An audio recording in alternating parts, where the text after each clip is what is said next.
News Central now at this hour begins in Nigeria's capital, Abuja, where the House of Representatives have rejected a bill proposing a single 6-year tenure for the president, state governors, and area council chairpersons. Sponsored by Kenga Ugochinyere, representing Idiato North, Idiato South Federal Constituency of Imo State, alongside 33 others. The bill also sought to mandate rational leadership. This would alternate the presidency between the North and South regions and rotate governorship among the 3 senatorial districts in each state.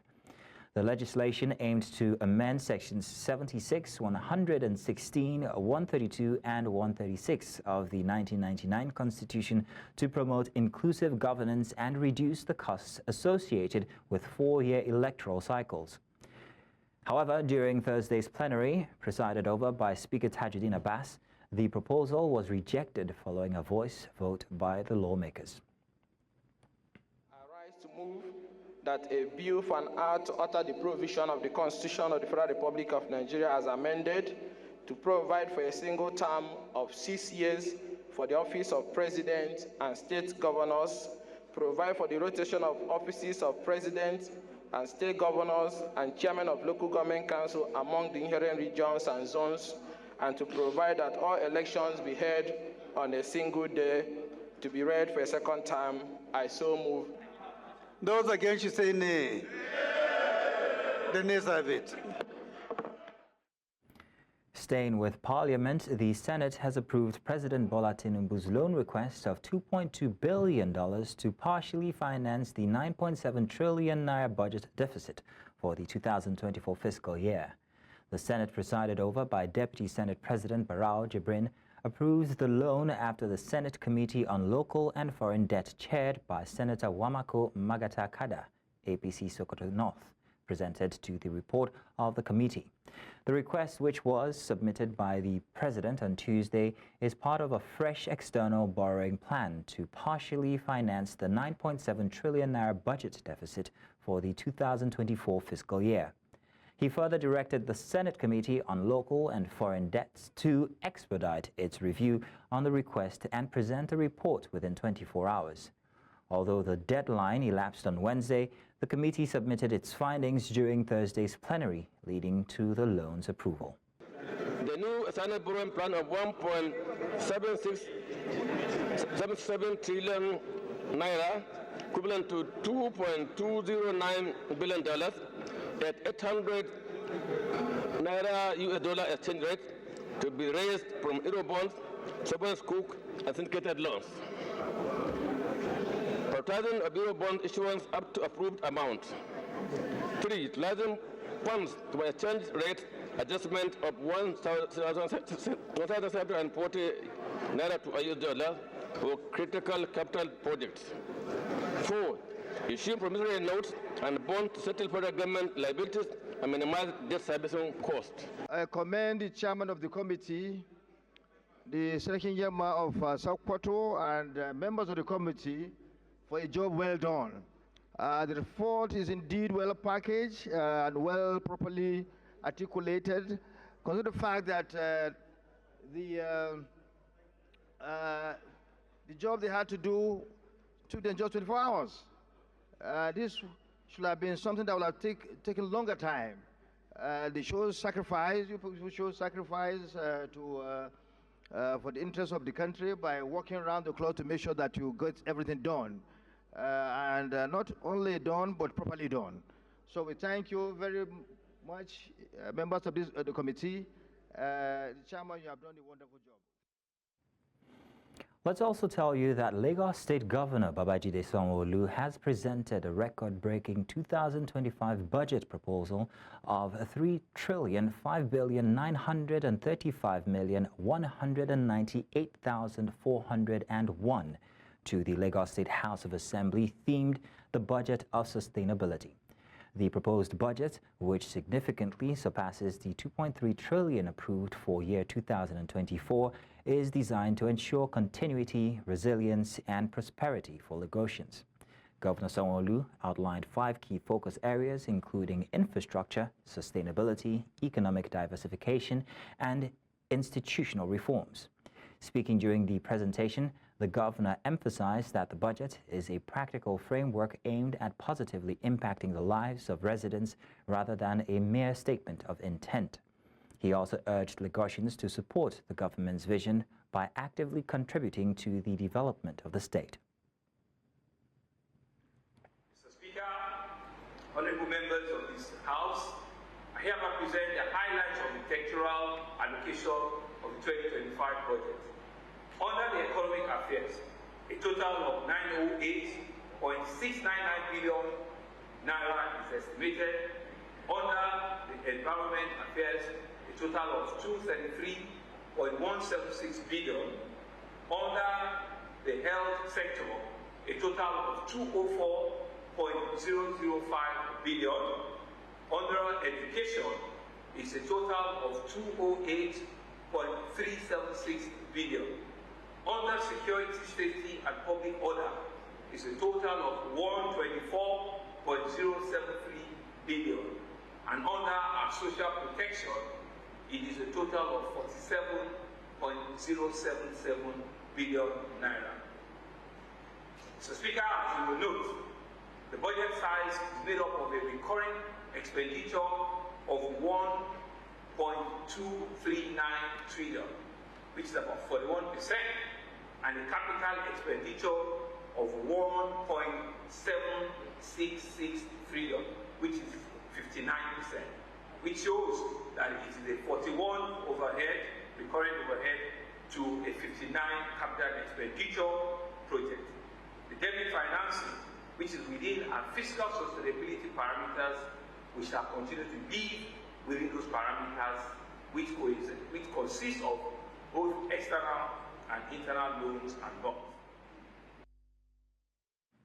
Similarly, the Akwa Ibom State Executive Council has approved a draft budget estimate of 955 billion naira for the 2025 fiscal year.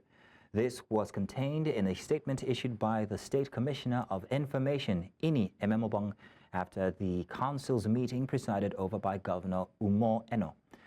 The breakdown of the estimate shows that while 300 billion naira is for recurrent expenditure, 555 billion naira is for capital projects.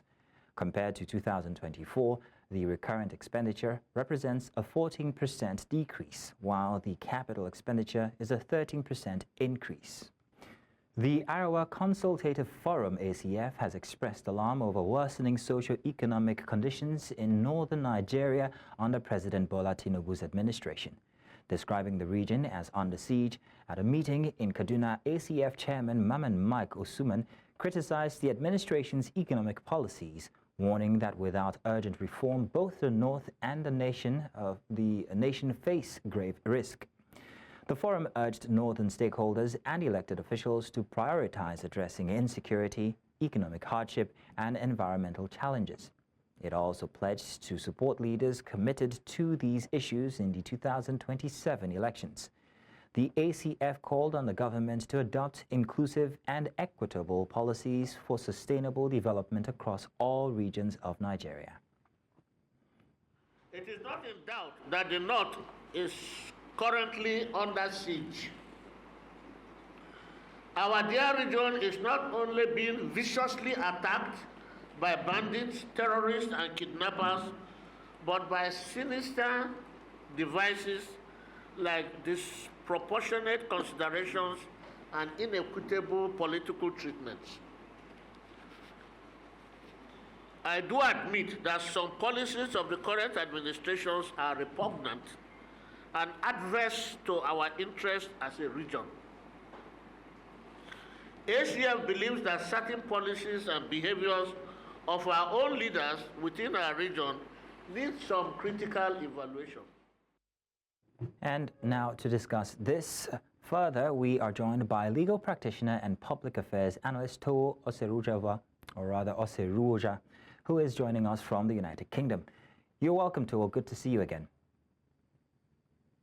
Thank you, Mazino, and good evening. Good evening. So let's talk about the ACF. Now, how does the ACF plan to balance its call for a northern presidency in 2027 with the need for inclusive and equitable policies across all regions?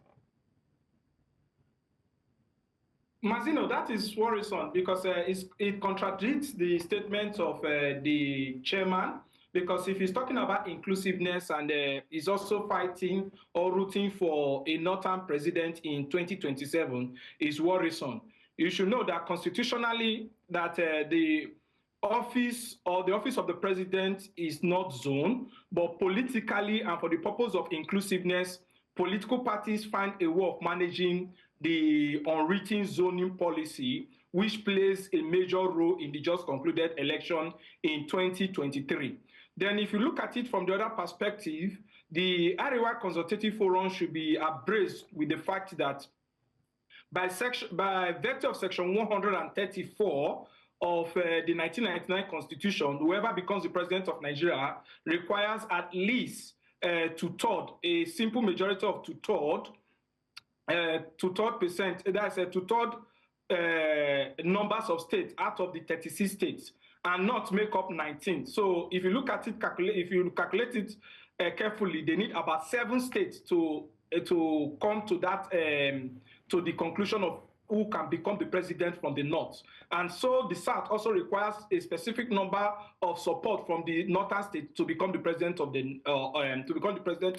Nigeria. So, but what the Arewa Consultative Forum is doing right now is not too ideal because they are overeating the policy.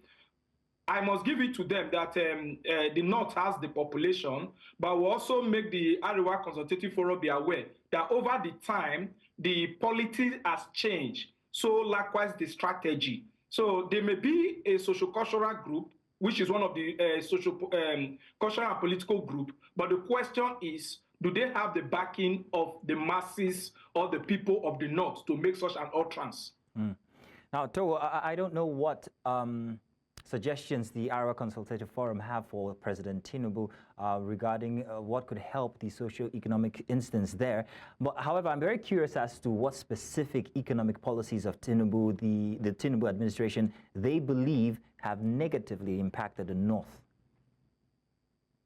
Yeah, that is the problem, because when the problem cannot be identified, solutions become when the problem cannot be identified, the solution becomes difficult to discover. If you look at, if Arewa Consultative Forum can come out with their leaders saying this kind of thing without them pinpointing the policy that is adverse or affecting the North, you discover that we're all in one. We are in a big problem in the country. If you look at it carefully, all groups or anybody who talks about the current economic situation in Nigeria points to the president, but forgetting that we have other segments of government that need to be looked into. Nobody's looking into that. And the bottom line of it is that the only thing the president did was, let me implement a provision of the law, which has been passed by majority of Senate, by majority of the House of Reps, that was assented to by a northern president, which is Muhammadu Buhari. That is just all. Because if the fuel subsidy was to be in place, you discover that the economy will fall in place as expected or as predicted by the northern district. Apart from that, which other policy has Tinubu uttered or made? It's not a policy, it's just an implementation of the law that they are all talking about. And if you notice it, he cannot point, or the forum cannot point which of the policy. So they all know the truth, but they just want to play politics along the line. But the earlier we enlighten the people about the true situation of things, the better for us. If it's for we to amend the law, is to amend. If it's for we to say, okay, let's embrace this law for the purpose of betterment of Nigeria, we should, and everything will be fine. Because since the cancellation of subsidy, that is where the problem started. It's 3 years before the 2027 elections. What suggestions do you have for the ACF? How do you think they could engage with stakeholders and the electorate to address the challenges of insecurity, economic hardship, and also environmental degradation? Okay, 3 years. 3 years is just like in politics. 3 years is just like 3 days, because I told someone, I said immediately the budget of 2023 was passed. No, 2024 was passed. Election for 2027 has commenced. So my advice for them is to first of all look at one. You should know that if you look at their response or the itemization of issues, you should know that they are far from the masses. Then two, you should also know, I don't want to cast aspersion, but you should know that the Arewa Consultative Forum played little or no influence on who will emerge the president of Nigeria in 2023, because they could not endorse as interest override the aim and purpose of the group. So the other thing again is for them to look at, there are several areas they can take advantage of. Look at the new Supreme Court decisions as to the autonomy of local government. Let them see how they can influence the local government angles to see how they can develop the local level from the local level through the local government, that autonomy given to them. Then they move further, see how they can harmonize the governors, how the governors can come together, have a focus, because everything boils down to the center. No, but some of the governors play major role on what happens in the state and what they can do. Then the third one is education. Issue of insecurity can only be fought. You know, the Niger Delta has their own struggle. And if the Northerners are wise, or they can learn from what happened in the Niger Delta, they will allow such extent, such insecurity to get to this level. And they know they are in the grassroots.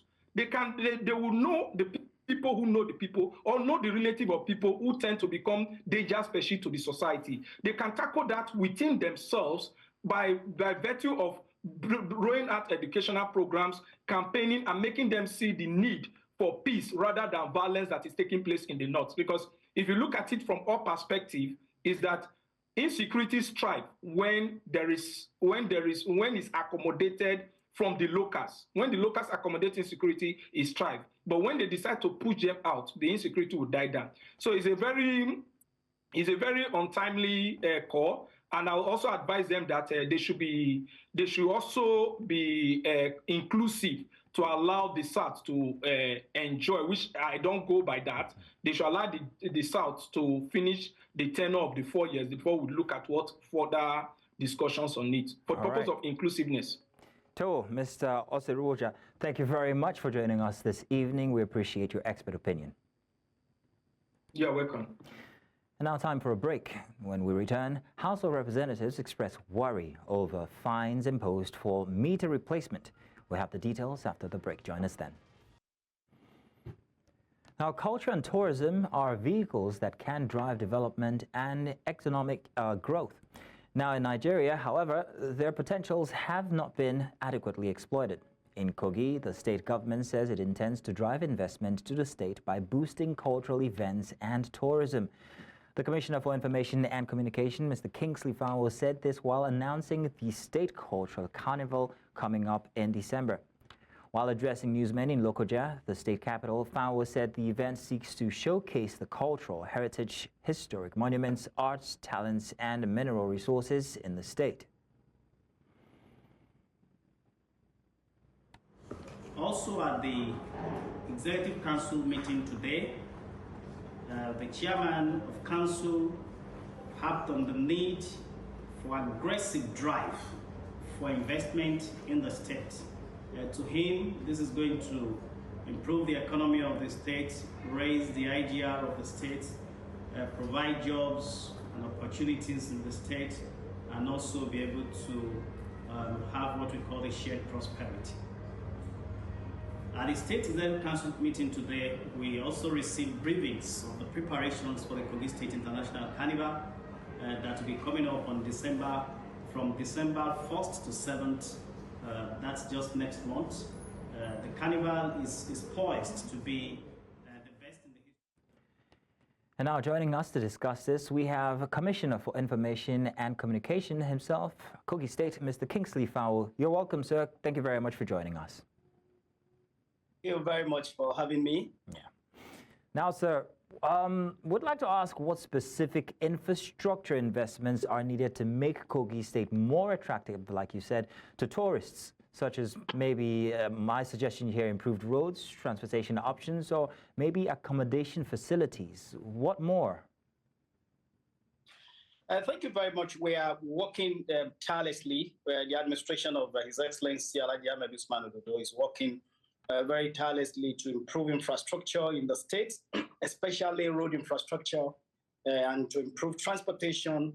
We're also working on the hospitality industry, the hotels, the state of the hotels, the conditions of the hotels, the safety of the hotels. And also security is a very key issue here, because for tourists to be able to come to the state, they must be guaranteed of their security. So the state government is doing everything within its powers to ensure that we presently weave our security architecture around a community-led security system. So we're having improved security in the state. Our road network is getting more and more beautiful. And also the transportation network is improving by the day. So these are some of the infrastructure that we are putting in place to make Kogi State the tourist destination of Nigeria. Okay. Now I'm really curious as to what measures are being taken to protect especially historical sites and cultural heritage. As we know in Nigeria, this isn't something that we are blessed with. We perhaps maybe some will say don't have a very good culture when it comes to maintenance. The intentionality of the government at putting a mulching the cultural heritage of the state is never in doubt. As you are aware, we have the European cemetery here in the state. We have the Nikpe statue and a lot of very interesting and amazing historical monuments and heritage in the state. So we are being intentional, we are being deliberate in protecting this culture. It is now time to ensure that we are able to showcase it to the world and attract the global community to see Kogi State as where they can come to enjoy the very rich cultural heritage of the people. So, Mr. Fanwo, while we're attracting the global community, what about the local communities? How involved are they in the development of tourism initiatives? What strategies are in place to ensure that the sustainability of cultural and tourism resources are also involved these local communities?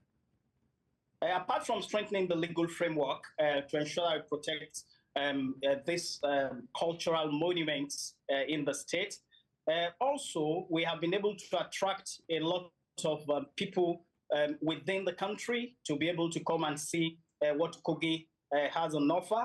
And, the state has been a very rich one when it comes to culture and tourism. I would say Kogi State is the richest when it comes to culture and tourism.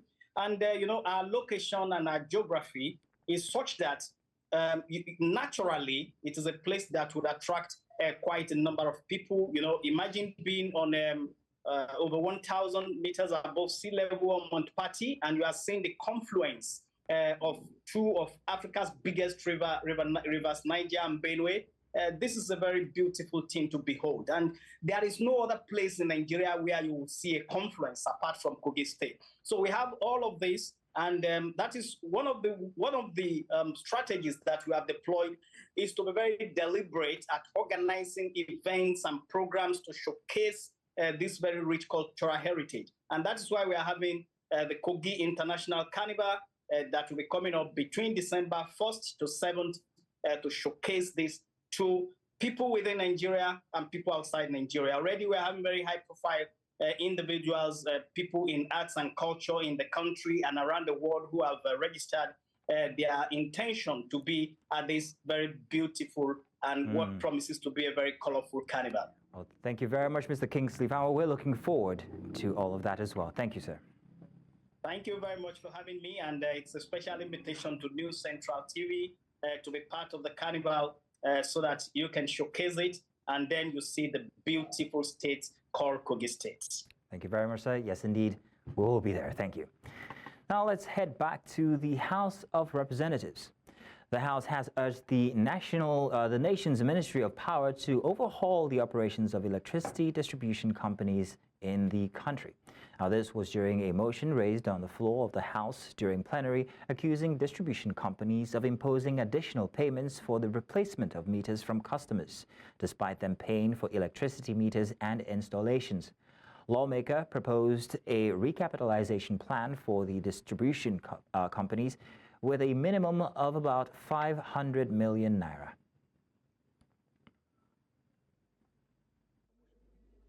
Worried that consumers are being coerced into paying for meters which they have earlier financed, causing financial strain on households and businesses already facing economic challenges now.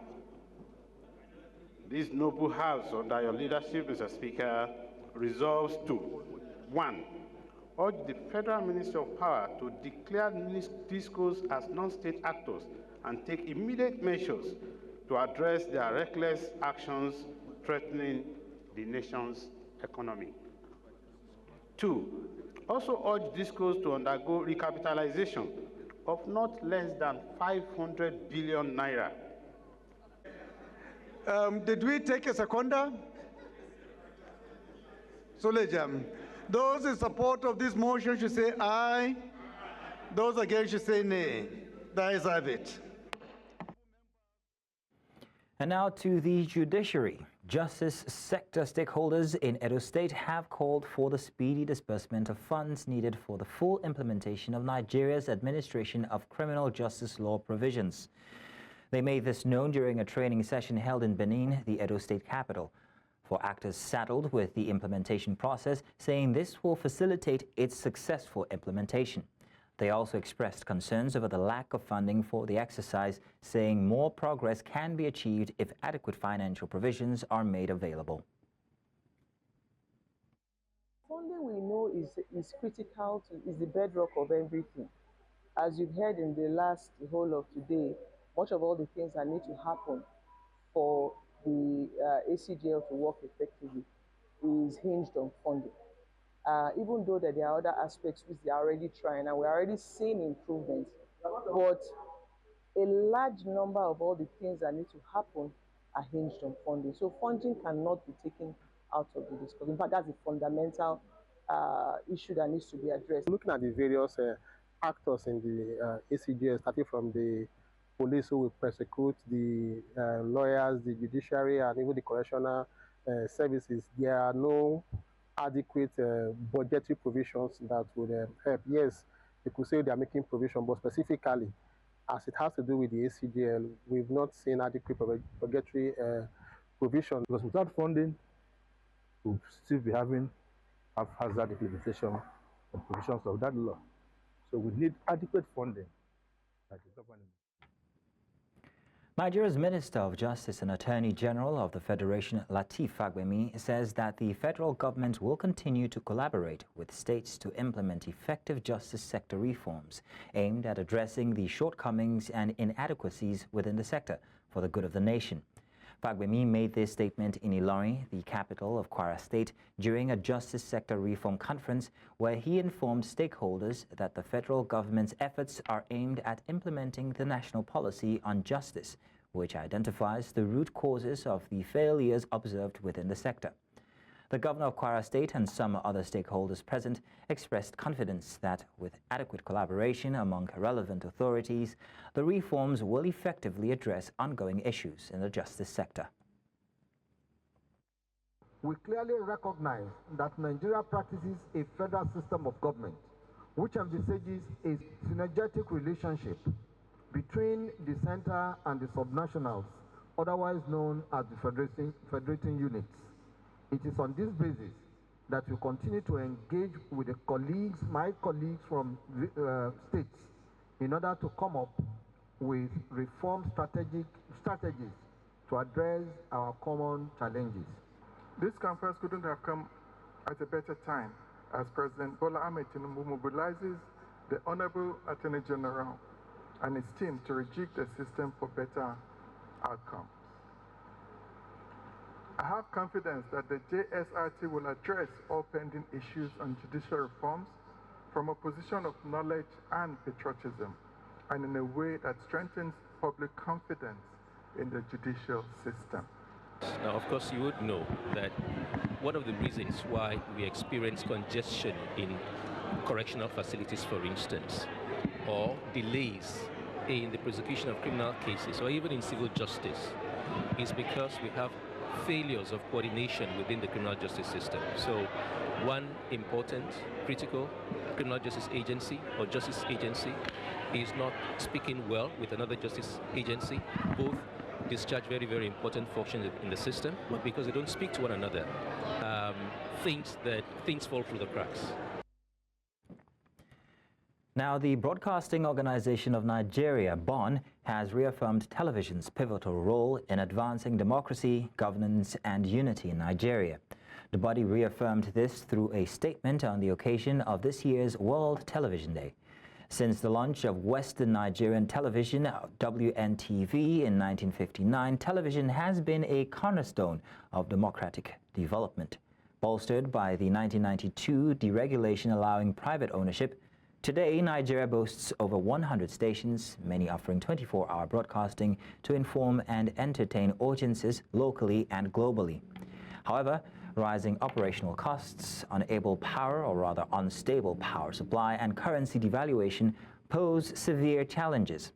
BON urges urgent government support to prevent a collapse of the sector.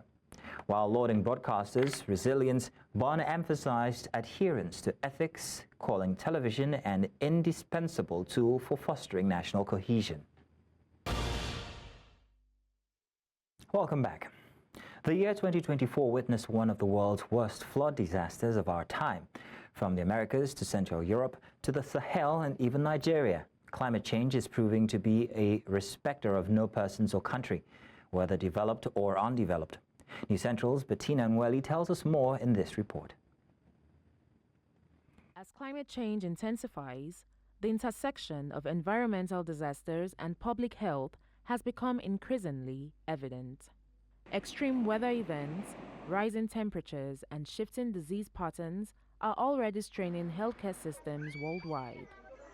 From heat waves triggering cardiovascular issues to floods spreading waterborne diseases, the need to integrate climate resilience into healthcare delivery has never been more urgent. The purpose of the event actually is to draw attention to the need for us to have support from the developed countries in trying to see how they can also help to build strong and resilient healthcare facilities in Nigeria and in other parts of Africa. Health is wealth, health is life.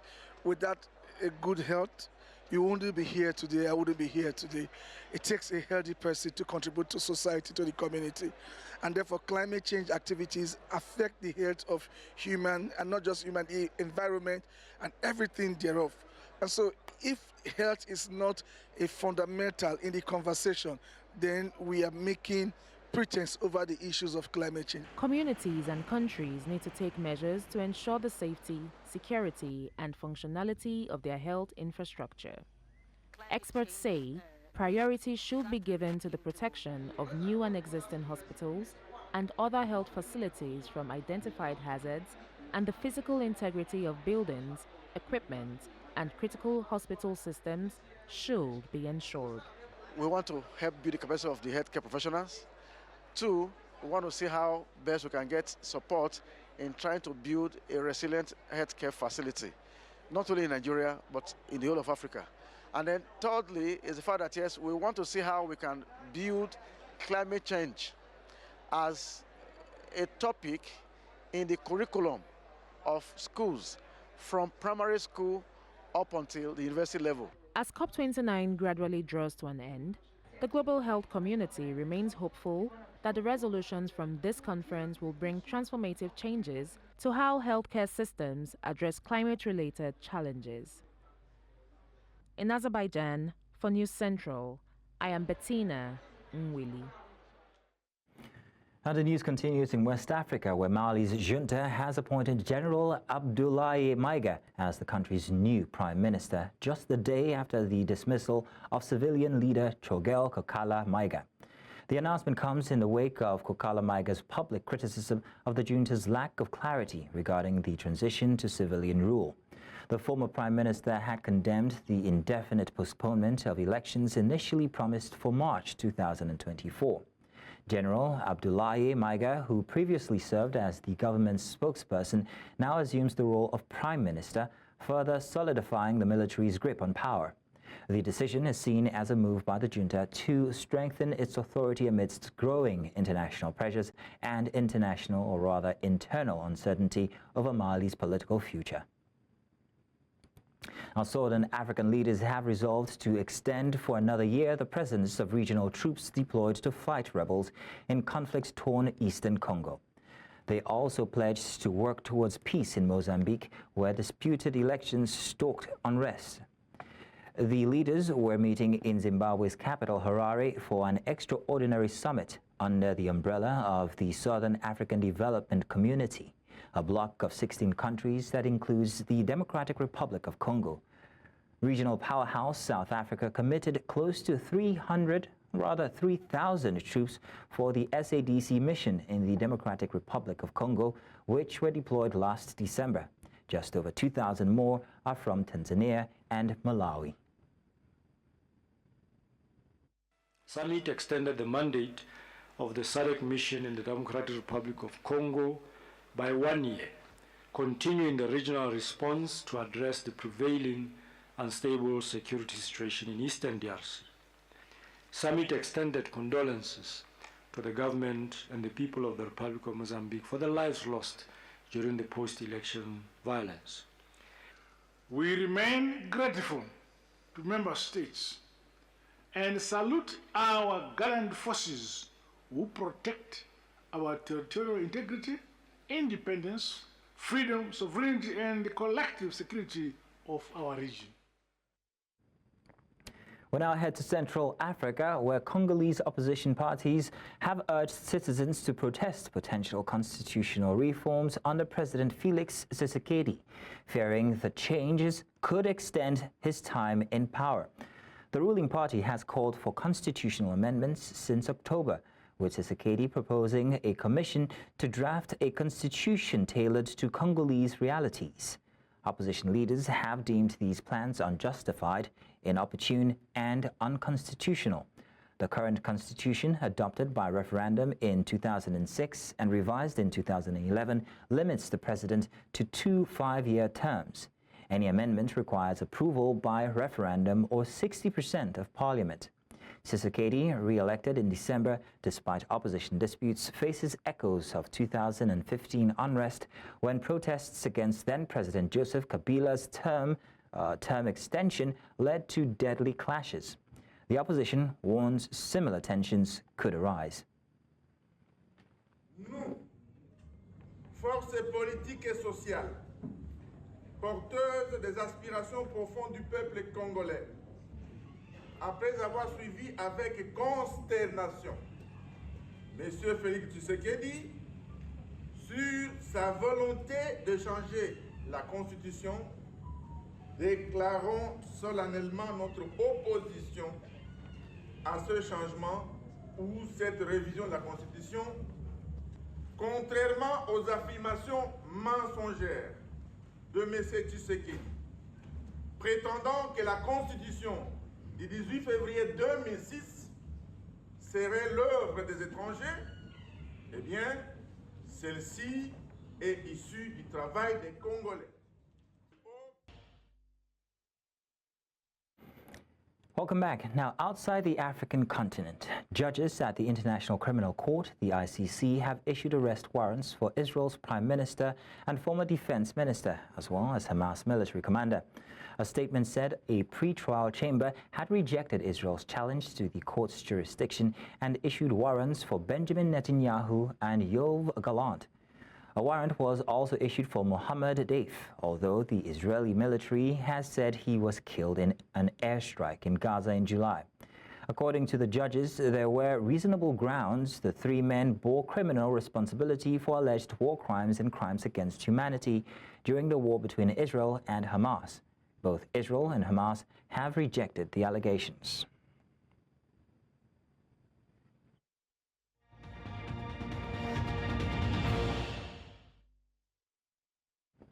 And now sports. Morocco will replace Mozambique in the 2025 FIBA Afro-Basket qualifiers set to take place in Dakar, Senegal from November 22nd to 24th. Mozambique withdrew due to ongoing political unrest, With just days until the tournament, FIBA's Regional Office for Africa selected Morocco based on their performance in the 2025 pre-qualifiers and their FIBA World Rankings. Morocco, ranked 18th in Africa and 97th globally, missed out on a spot in the tournament after a loss to Libya earlier this year. Morocco will now join South Sudan, DR Congo, and Mali in Group A. Their last AfroBasket appearance was in 2017, where they finished 4th, but they did not qualify for the 2021 edition. Nine-time champions Nigeria will know their opponents for the group phase of next year's Women's Africa Cup of Nations competition when the draws are concluded, or rather conducted, at the Technique Center of the Mohammed VI football complex in Saleh, outside of Rabat, Morocco, on Friday evening. The field of 12 finalist teams will be framed into 3 groups of 4 teams each, with the top 2 teams in each group as well as the best 2 third-placed teams in the 3 groups, advancing to the quarterfinals of the competition scheduled for Morocco. Since Nigeria hosted the inaugural edition in 1998, the Super Falcons have been victorious 9 times, with Equatorial Guinea winning twice and South Africa winning the last edition in July 2022. The tournament will take place on the 5th to 26th of July 2025. And the head coach of Africa champions South Africa's Desiree Ellis has invited 23 players for their next 2 friendly matches against Jamaica. 3 goalkeepers, 7 defenders, 8 midfielders, and 5 forwards made the roster. Regular goalkeeping prospects Kylene Swartz and Andeli Lamini and also Jessica Williams made the squad. Labohang Ramelpele, Bogeka Gamedi, and also University of Western Cape captain Amogelang Mutawa also made the list alongside Kulasa Biana. Up front, Linda Matholo, Hilda Magaya, Ntabiseng Maijia, and Guga Dlamini will host, or rather shoot, their shots in the attacking department. The first match between Bayana and the Reggae Girls will take place on November 29th, 2024.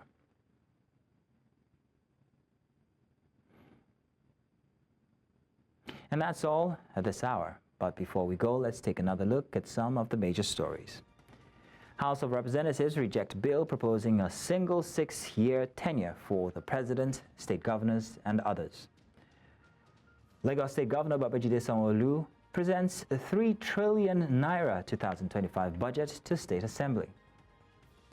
And Mali's junta appoints General Abdoulaye Maiga as new Prime Minister after dismissal of civilian leader Choguel Kokala Maiga.